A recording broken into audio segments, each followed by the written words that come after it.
Hi guys, it's Weston here. So today I'm going to be reviewing the Vodafone Smart Prime 6.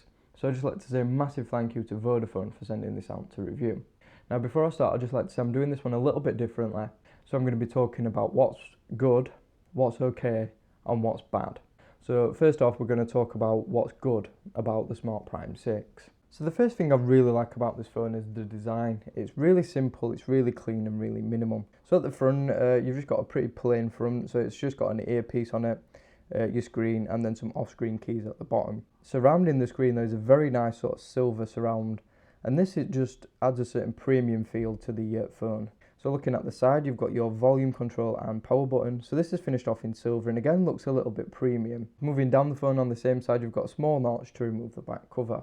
Around the back, you've got your camera module, and this again has got the same sort of silver surround, and I just think it looks really nice. So just below that, you've got your flash as well.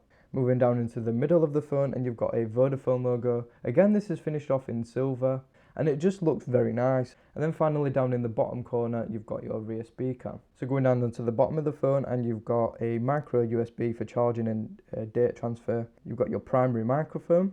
Up top, you've got your 3.5mm jack and a secondary microphone. So in the hand, the phone feels very nice too. So coming in at 141.7mm tall by 71.9mm wide by 9mm deep and weighing 155 gram. So it's not very heavy and it's very compact. So you're not going to need to do any sort of weird hand gymnastics or shuffling the phone to use it. And I don't have the biggest of hands either, but even I found this phone very comfortable to use. So the next thing I really like about this phone is the screen. Now the screen is pretty impressive actually. So it's a 5-inch IPS panel. So it's got a resolution of 1280 by 720. So that gives you a PPI of 294. So with it being an IPS panel, you get really nice viewing angles, really nice colours. So they're not too sort of oversaturated or over contrasty like AMOLED screens. But it just gives really sort of nice, natural looking colours. So you can just see like all the icons and stuff on screen now. They look really nice. They're not too muted or sort of bland looking, but again, they're not too like in your face and popping out at you. So if you do like AMOLED screens, then obviously this is not going to be for you. But for an IPS panel, it's very impressive.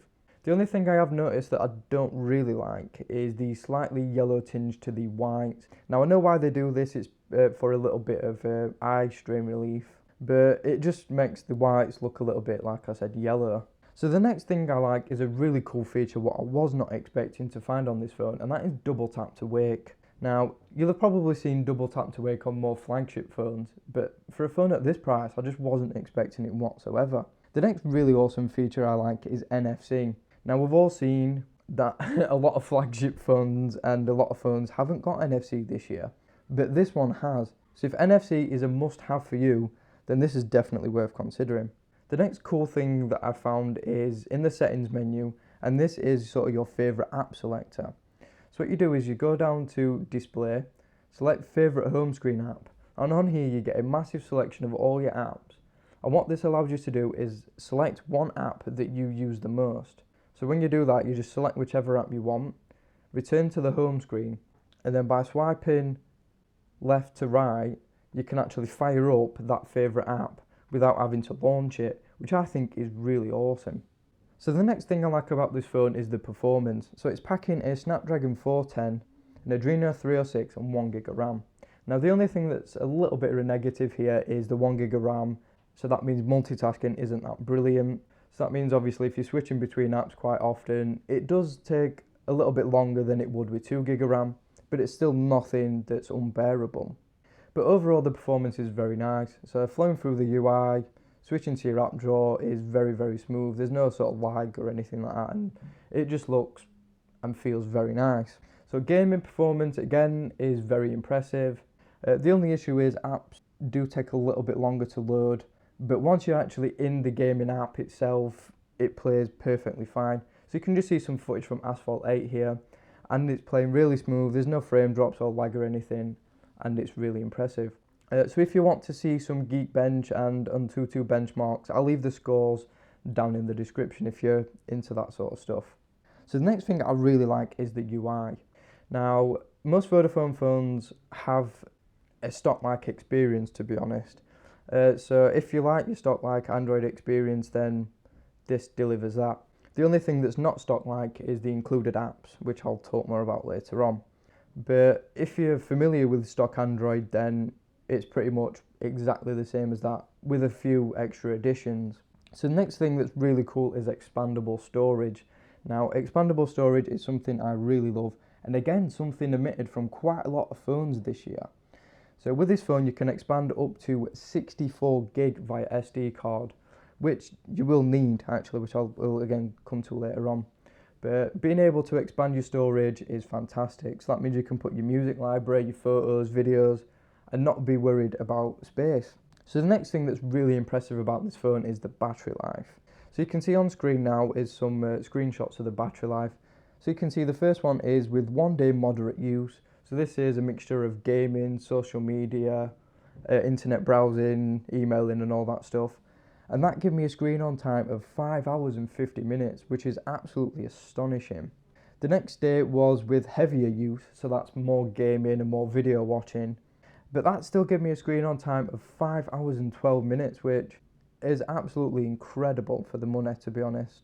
So the next thing that I really like is the home screen switch. Now, to activate this, you go into your settings again and click the home. So, for example, what would this be good for? So say if you've got a elderly parent or grandparent and you're looking to get them a new phone, swapping from that old dinosaur one they've been rocking for years. So what this does is allow you to switch from the standard home screen to a more simplified home screen. And this just allows an easier navigation and easier use of the phone. So if you want your parents, grandparents to have a more up-to-date phone, you can switch to this simple home screen and it just makes everything so much easier. So the next thing I really like about this phone is the sound. So I will give you a quick sound demo in a minute as well. But the 3.5mm jack sounds pretty awesome. It goes very loud and the sound quality is very impressive. The rear speaker is pretty good. Again, it goes very loud. It's not the best speaker I've ever heard in terms of quality, but for gaming, watching video, it's perfectly fine.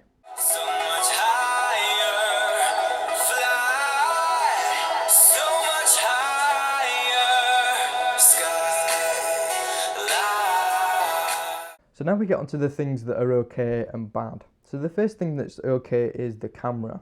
Now coming in at 8 megapixels, it's not the highest pixel count obviously, but we all know that that doesn't mean everything.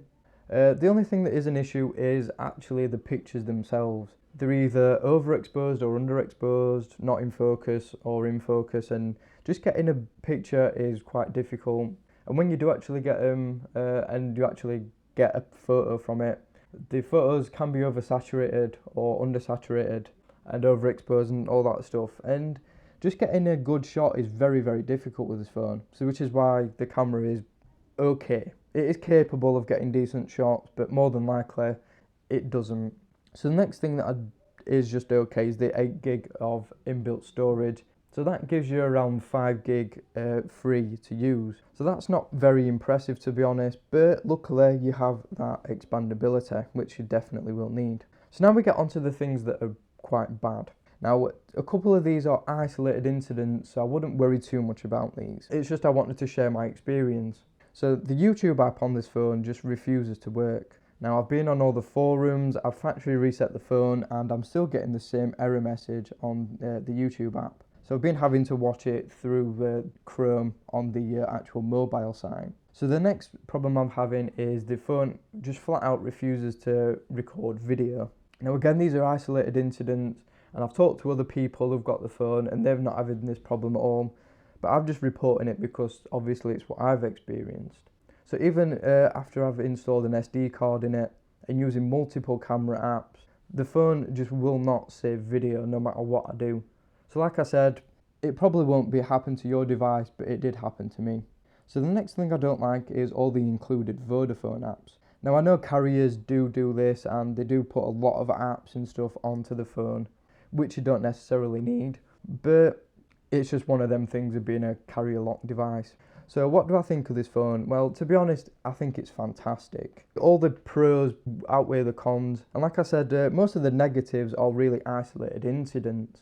For under £100, it is a brilliant phone, and what I've used, and even more expensive phones struggle to compete with this, to be honest. And all in all, it's just a fantastic little phone. Right, so that is it for this review. I hope you've enjoyed this different style of review. So if you do like it, drop me a comment down below and let me know if I should do more videos in this style. If you don't, that's fair enough, but if you do, let me know and I'll do more videos like this. So I hope you've all enjoyed it. If you haven't already, hit that subscribe button, hit that like button if you enjoyed the video. Leave a comment if you want to share your opinions about the phone or anything else.